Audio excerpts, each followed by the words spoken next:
of all the wonderful things we've received for prizes. These huge boxes from Cocoknits. They are wonderful, wonderful blocking kits that they have. The boards have fiber on one side, and then they also have a fabric that is gingham with 1-inch squares, so you can really figure out, you know, blocking and stuff. There's blocking pins. There's I don't even know, I don't remember everything that's in there.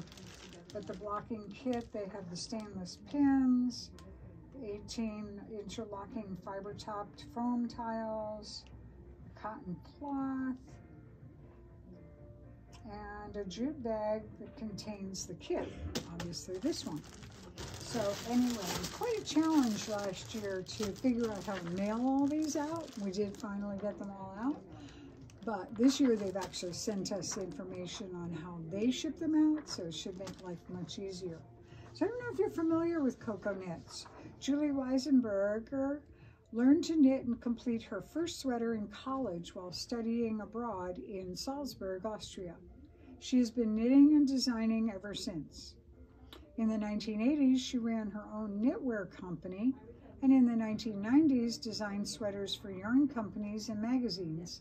And then in 2007, she founded Cocoknits.com, her own pattern and tool company. Over the years, she's developed and perfected a unique top-down seamless method of sweater knitting called the Cocoknits method, and created a line of tools to make the process of knitting and making easier and more beautiful. For the past decade, Julie has been teaching classes through the United States on the Cocoknits method and selecting flattering knitwear styles for different body proportions. She lives in Oakland, California, and has a small team of women who love to make things and love supporting other creative people and businesses. If your shop doesn't have or offer the Cocoknits method for making a sweater, really ask her to look into it, because it is just, if you want a sweater, your first sweater, and you want to make sure it fits, this is what does it. They do short rows in the back, so the back comes up a little bit higher. And then she goes through all of the different yoke. It is top down, so go through the yoke, but instead of, you know how a pattern will say at the neckline, you're going to every 4th row, you're going to decrease 3, and every 3rd row on the arm side, armpit to armhole side, you're going to decrease 4, and you kind of get confused where you are increasing and decreasing. So Julie has created this method where you learn to mark this chart, and you put X's, you put little plus marks. She has different colored markers, and each marker marks off a section, the front, the back, the sleeves, the armholes, all that.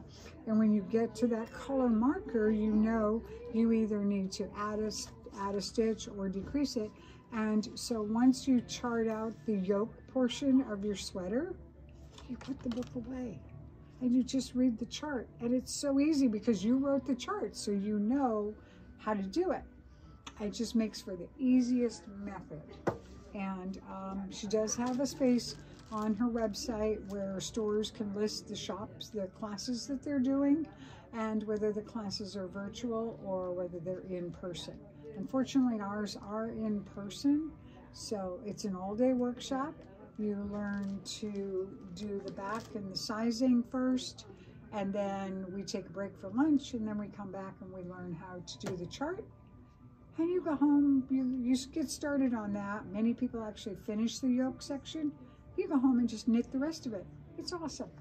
And she has, the book has several different varieties or versions of the particular sweater. So, and then she has a whole bunch others that are the Cocoknits method. And when you look on Ravelry and the pattern says it's a Cocoknits method, you do need to learn the method first. But she does have some patterns out there that are not the Cocoknits method. So that's a plug for Julie's method, because I just think it's so perfect for people to make a sweater that really fits and there's no challenge.